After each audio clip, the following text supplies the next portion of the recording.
When I found out I was pregnant with Michaela, I was nervous about it. I went to the doctor and I had a sonogram, and tears just started flooding in my eyes when I saw her heartbeat. And she looked like a little peanut. And I felt like God put his hand on my chest and told me that this is a gift from me. Give it to me and I'll make it good. As a toddler, she was extremely intelligent. She was singing her ABCs when she was 2, and I loved to read Bible stories. And one of Michaela's favorites was Veggie Tales. And whenever I would get on to her, when she would get in trouble for something, she would say, "But Mama, God gave Jonah a second chance."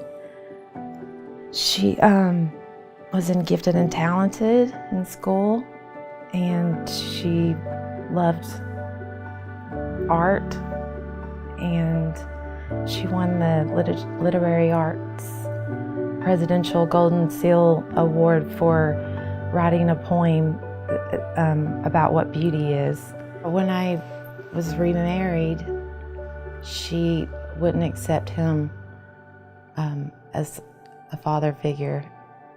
She couldn't bring herself to respect him. Like, he didn't earn her respect, and she was really rebellious towards him as a step-parent.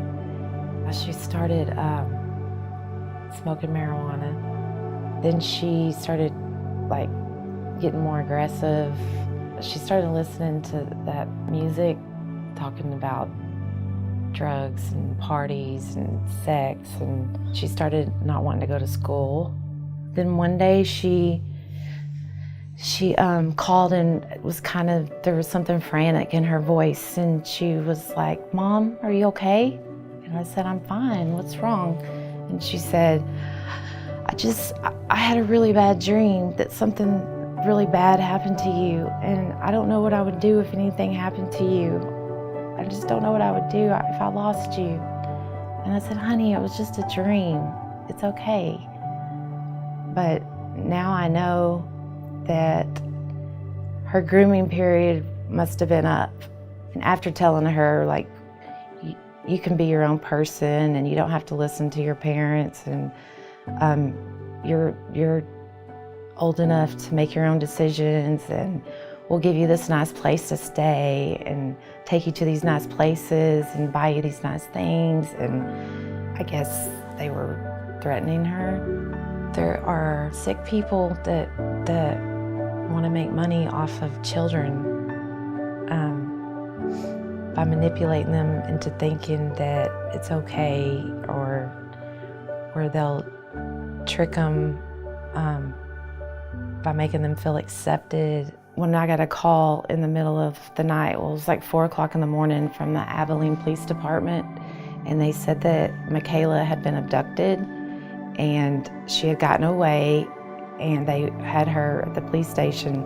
So I drove there to pick her up, and she said she didn't know who the 2 men were, but I talked to one of her friends that I was listening to her talk to a friend, so I got a hold of that friend, and she told me that Michaela did know who those people were and what was really going on. And so I reported it to the police, and I couldn't get her to come home. She said she wanted to wait till everything cooled off and people got off her back, and then she would be home. She was really scared for me to get involved in any way. She said, "Mama, please please stay out of it. They think I don't have anything to do with my family, and that's how it needs to be." I told her, "Well, I'm praying for you. Please, whatever you do, don't trust anyone, and I'm praying for you." And she said, "Thank you, Mama. I know God is with me. I can feel it. I love you." And that was the day before she was murdered.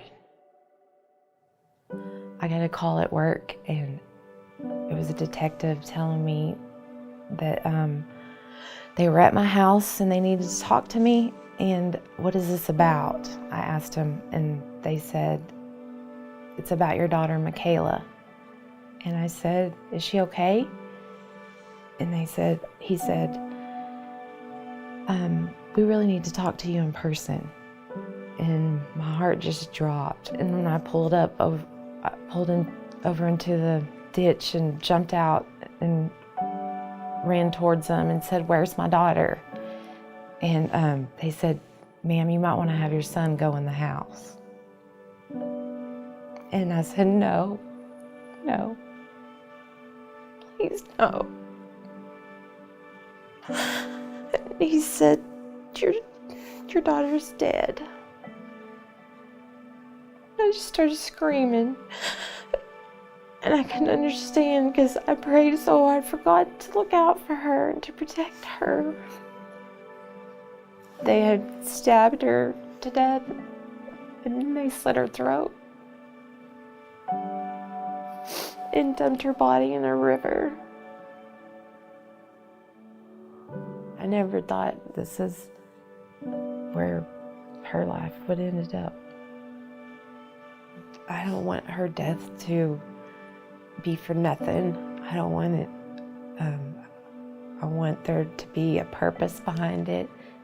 It's too late for my child, but it's not too late for a lot of other girls that are going through the same thing that she went through.